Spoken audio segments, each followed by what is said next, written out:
Oh, hello, Darryl Davis again with Shrek the Musical Part 2. Now, from Part 1, we had met all the main characters except one. And that was a scary character, which we'll meet soon, which makes such a difference in this entire production. Now, as Shrek and Donkey are on their way to rescue the princess, they go through this sunflower field, and they have this wonderful song called the Travel Song. Our stage manager was also into doing something called motion graphics, which is like filming, but it sort of different things appear. And as they were walking across this sunflower field in front of it, the sunflowers moved. So it looked like they were going through this particular field. The song itself is like an old soft shoe number where there are lots of animals and so forth that also come in the picture. And you'll see here, for instance, that sunflower field has disappeared. And we have stage crew behind, and they are moving these props around. In the song, they talk about the cow jumping over the moon. Remember, this is a fairy tale. And on the other side, we see a giraffe that was from actually from the Lion King. So the crew members are behind, they're moving them. It was a really effective song. Well, one of the big problems in this, they have to cross a lava lake. And we thought, how can we do this? Apart from lights, how can we do this? So we had this bridge built, and it was about 3 meters in length. I wanted them to act like they were walking on it, but also they had to get from one end of the stage way to the other end. And in the background, we had the motion graphics again. There was a screen, and we had erupting lava coming out. And it looked so effective. To move that bridge, though, I wanted to have skeletons involved. So we put skeletons on either end of the bridge. There were 4 of them. And they actually moved it. So that bridge snaked its way from one end of the stage to the other. Well, Shrek actually had found a helmet and put it on to protect him from the fires. And he's off to find Fiona, while Donkey stays behind because he's scared to death, of course. Shrek actually comes to her room. Now, remember, she's supposed to be in this big tower. We had the tower for the 3 girls, but you couldn't really use that for a bedroom. So what we ended up doing was building a truck, ground level, with a window, and we had Shrek go behind the truck. Then he popped up and acted like he was climbing up into the window. So he meets Fiona. And she, of course, has been waiting for her whole life for her perfect mate to come along and give her a kiss, sort of like Cinderella, you know. And that's what this scene is about. She says to him, okay, thank you for rescuing me. When you give me a kiss, all my dreams will come true. Now, that's going to present a problem in a little bit. Donkey, meanwhile, has met with these captive knights. There are 4 of them. They had been also trying to rescue Fiona over the years, and they've been held captive by the dragon. And they say to Donkey, you better get out of here before she hears you, because, man, you will never get out of here again. Here it is, the dragon. Making the dragon was our production manager, Greg Coy. He was then nicknamed the father of the dragons. There were 4 people inside that dragon.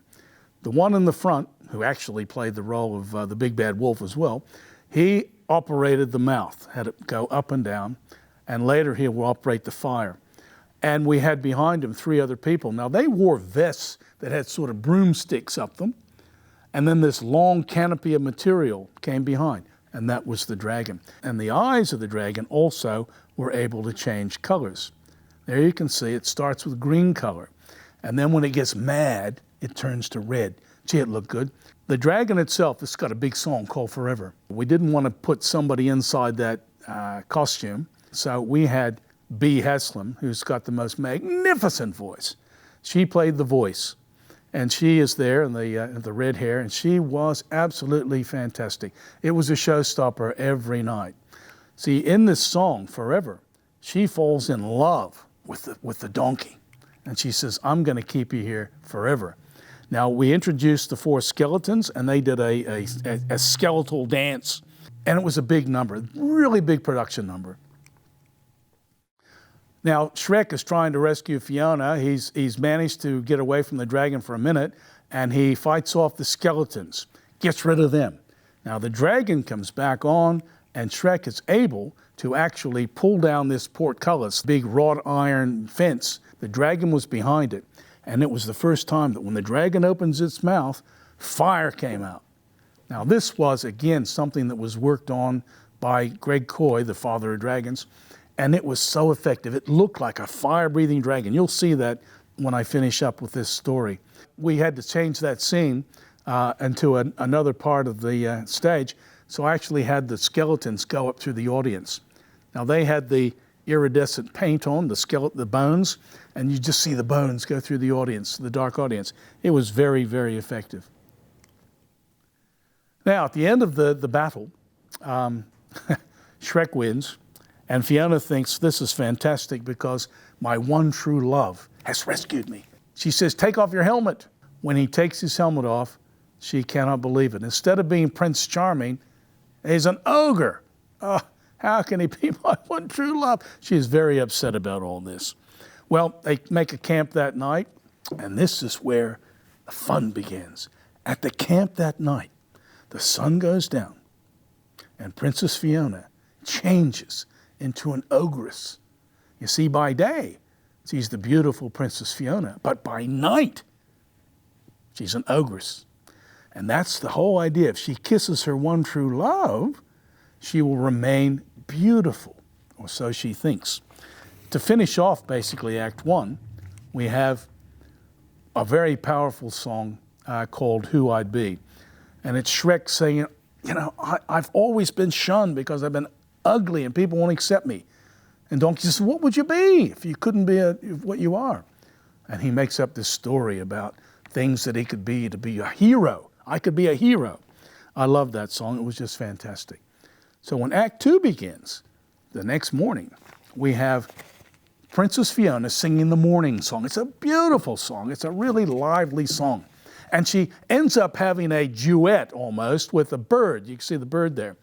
And they have a who can reach the highest note. And they start to go higher and higher and higher and higher and higher until the bird, his head blows up. That was great. And again, our props person, Danny Cross, put that together, and that was just a highlight of the show.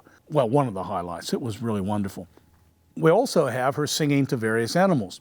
Just at the end of that came a remote control rat that came across the stage. When it came, we then found the Pied Piper arrived with all these rats. And gee, that was a great scene because I did a big tap dance. And everybody tap danced in that. And this is how good this actress is that played Fiona. She could never tap dance, but she learned. And by gee, she was terrific. And all those other dancers, they were real tap dancers. That was a great scene. To show you what they look like up close, one of the girls there, we go back to Julock, and Lord Farquaad is in the bath. Now, I did steal the idea a bit from Broadway because they had him in the bath.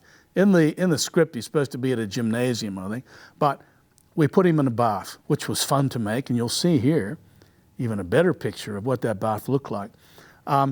He's in this bathtub, and he sings this song about the Ballad of Farquaad. He tells his life story about, you know, being thrown out by his dad, and that, you know, he's going to get even, and he's a nasty piece of work. But one of our difficulties was he had to get out of that bath, and within like 10 seconds, he had to join in to everybody singing and dancing. So we had to have him already dressed, and we had to have like a fake chest with hair and so forth over him. So that whole lid sort of lifted up a bit, and he climbed out behind and then joined everyone. Now, at the very end of it, he gets out, and he finishes the song, and it's an angry song. And look at that expression on him. Thinks he's all powerful. So we had pyrotechnics down on either side, and it was really a very dramatic scene that. Every show has to have a crew. These people are those that work backstage. They either flies in or out, or they move the set pieces, or they get the props ready. They are heroes. Because without those people, without your technical people, without your crews, the show would be no good at all. And I just wanted to include those in this presentation because they're magnificent, really are. Also see that, just to give you some idea, before the show actually goes on, the musical director, in this case, our musical director, Lindsay, he was also my musical director for Les Mis, which we did a few months ago. He would always warm up the actors before they went on at 8 o'clock. And of course, he leads an orchestra. And these people live in the pit. There's an orchestra pit at Laycock Street. And this particular group, because it was a fun fairy tale thing, they used to have theme nights. And they would come dressed up as various things. I remember my favorite was when they come all dressed as superheroes. They had a lot of fun, and they're a great group of people. In the show, in the second act, Shrek falls in love with Fiona. And she falls in love with him. But he is very, very shy. There's a scene where they're sitting around the campfire, and he's eating Snuthers. Now, I bet nobody's ever had a Snuther sandwich. Well, I hope not, because a Snuther sandwich is really squirrel gizzards and cracker biscuits. In this scene, just as they're doing that, Donkey is now he sings with the three blind mice, and they're giving Shrek advice into saying that he loves Fiona, but he doesn't take the bait. In the morning, Lord Farquhar arrives. They're on their way still to Julock. He arrives in a cutout horse, cardboard cutout horse, which is very funny. And Fiona, when she's not looking at him when he first arrives, she turns and she sees this 2-foot-tall guy. It's supposed to be her Prince Charming that's going to, make her beautiful all the time. Meanwhile, back at the swamp, notice have just come that these fairy tale people have been thrown out of the swamp, evicted from the swamp by Farquaad. Because remember, he said to Shrek, if you rescue Fiona, you can have your swamp back. Now, this scene shows Gingy talking to Pinocchio. And Gingy is a really great character. Anyway, the girl there, Giselle, also is the voice of Gingy. So she's operating Gingerbread Man with Pinocchio there. Now, the big ensemble number that they did was called Freak Flag. Now, this is a dress rehearsal. I can tell that because right in the middle is Rabbit, and she hasn't got on her cowl, her top piece. That was a great song, because it's saying that if you are a special person and you're being shunned, that's prejudice. So this show had an underlying theme to it as well. And they have a flag at the end that they fly, very reminiscent to Les Miserables at the end of Act 1, when they're doing One Day More, and they fly that red flag. Now, they decide that they're going to march on Julock and demand that Farquaad let them back. Just to show you some of the costumes, they are extraordinary. Again, they've been hired out already to other groups. In fact, not long after we finished, we had a group just north of us that took all of our costumes. And there again, you can see some of the makeup and the expressions and the costumes, and that's at the end of the song. Now, this is obviously during the production because Rabbit has decided to put her hat on, put her ears on.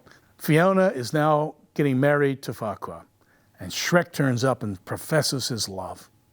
I love you, Fiona. You don't want to marry this little rat. This is the scene that they have inside the palace.